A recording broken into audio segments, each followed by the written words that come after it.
उषा के 2 बेटे थे, ऋषभ और सुनील। ऋषभ उसका सौतेला बेटा था। उषा हमेशा ही अपने सगे बेटे सुनील को ज्यादा प्यार करती थी। सुनील की शादी हो चुकी थी और ऋषभ की शादी भी निशा नाम की लड़की से हो जाती है। उषा सुनील की पत्नी कीर्ति को ज्यादा प्यार करती थी। एक दिन वो अपनी बहू कीर्ति के लिए साड़ी ले आती है। ये लो बहू, तुम्हारे लिए साड़ी लाई हूँ। कल पड़ोस की शादी में जाना है ना, तुम यही पहन कर चलना। तभी वहाँ ऋषभ आ जाता है। अरे माँ, तुम निशा के लिए साड़ी नहीं लाई? वो भी तो कल शादी में जाएगी ना? हाँ, वो भी जाएगी, पर उसके पास तो काफी साड़ी होंगी ना। अभी अभी तो शादी हुई है तुम दोनों की, तो उसी में से कोई पहन लेगी वो। ऋषभ ये सुनकर उदास हो जाता है। तब निशा कहती है, आप उदास क्यों होते हो जी? सही तो कह रही हैं मम्मी जी। मेरे पास तो बहुत साड़ियां हैं और सारी की सारी नई हैं। मैं उन्हीं में से कोई पहन लूंगी। वो बात नहीं है निशा। माँ मेरे साथ तो सौतेला व्यवहार करती ही थी, पर मुझे लगता था कि मेरी पत्नी के साथ वो ऐसा कभी नहीं करेंगी, पर आज उन्होंने तुम्हारे साथ भी वैसा ही व्यवहार किया। ऋषभ उदास होकर अपने कमरे में चला जाता है। ऋषभ को उदास देखकर निशा को अपनी सास पर बहुत गुस्सा आता है। एक दिन उषा सुनील को कुछ पैसे दे रही होती है। ले बेटा सुनील, ये कुछ पैसे रख ले और बहू को कहीं घुमा लिया। जी मम्मी जी। सुनील वहां से चला जाता है। मम्मी जी, आपने इन्हें तो कभी पैसे नहीं दिए। ऐसा सौतेला व्यवहार आप क्यों करती हैं? बहू, ये किस तरह से बात कर रही हो तुम अपनी सास से? कोई ऐसे सवाल करता है कि अपनी सासू से? सास? अरे जिस दिन से मैं इस घर में आई हूँ ना, आपने तो मुझे अपनी बहू माना ही नहीं। हमेशा कीर्ति भाभी के लिए ही सब कुछ लाती हैं। मुझे तो आज तक आपने कुछ दिया ही नहीं।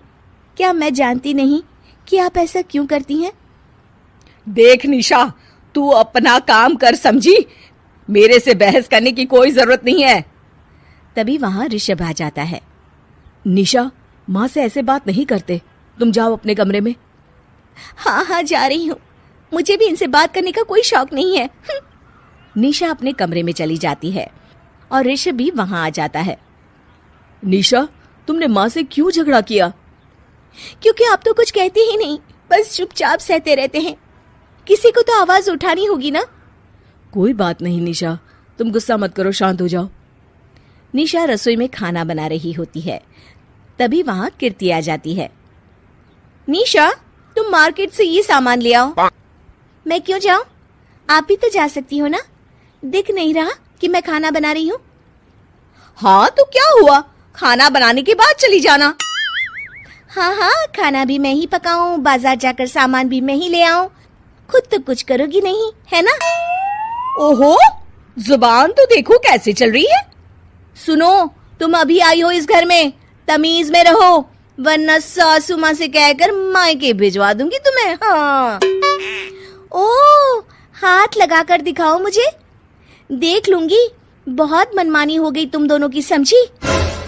निशा लिस्ट कीर्ति के ऊपर फेंक देती है। कीर्ति निशा को मारने आती है तो निशा उसका हाथ मोड़ देती है। मर गई रे, छोड़ मेरा हाथ। आज के बाद मुझसे कोई बदतमीजी की तो अच्छा नहीं होगा। कीर्ति रोते हुए अपने कमरे में चली जाती है।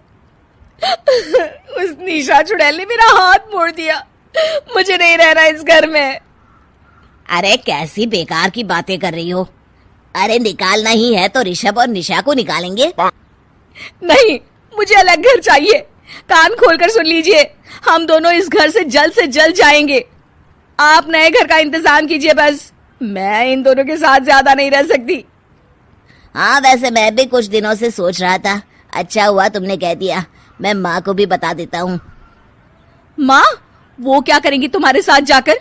मैं चाहती हूँ कि तुम और मैं, बस हम दोनों ही कहीं शिफ्ट हो जाएं, इस सब झमेले से दूर। अरे पर माँ को यहाँ छोड़कर इस तरह से जाना ठीक नहीं रहेगा कीर्ति। वैसे वो तुम्हें कितना प्यार भी तो करती हैं। नाम का ख्याल रखती है, क्योंकि तुम सगे बेटे हो ना, इसलिए।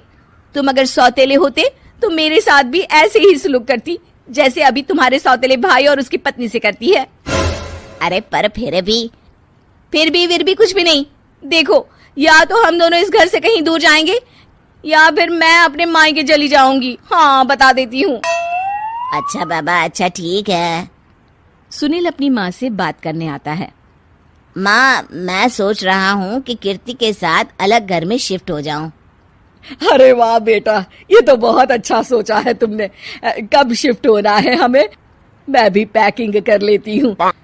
अब नहीं माँ, मैं और कीर्ति ही जाएंगे बस। आप तो यहीं रहो, ये पुश्तैनी घर भी है ना आपका। अरे बेटा, तू तो मेरा सगा बेटा है, तू ही मेरे साथ ऐसा कर रहा है। मुझे अपने साथ ले जा बेटा। तभी वहां कीर्ति आ जाती है। अरे माँ, आपको पता भी है कि किराए के घर में कितना खर्चा होता है, और अगर आपको भी लेकर गए तो और खर्चा होगा। आप तो बस यहीं रहो इसी घर में। कोई बात नहीं सुनील, तुम लोग चले जाओ। माँ यहीं रहेंगी हमारे साथ। हम माँ का ख्याल रखेंगे, तुम लोग अपनी गृहस्थी संभालो। निशा को ये देखकर बहुत खुशी होती है। वो मन ही मन सोचती है, अब आया ना ऊंट पहाड़ के नीचे। अब मम्मी जी को पता चलेगा, बड़ा सगा और सौतेला करती रहती थी। सगा बेटा तो जा रहा है छोड़कर, अब आएगी इन्हें अकल, और नहीं आई तो मैं ला कर रहूंगी। निशा अपनी सास को कैसे अपने सौतेले बेटे से मिलाएगी, जानने के लिए देखिए सौतेली माँ पार्ट 2।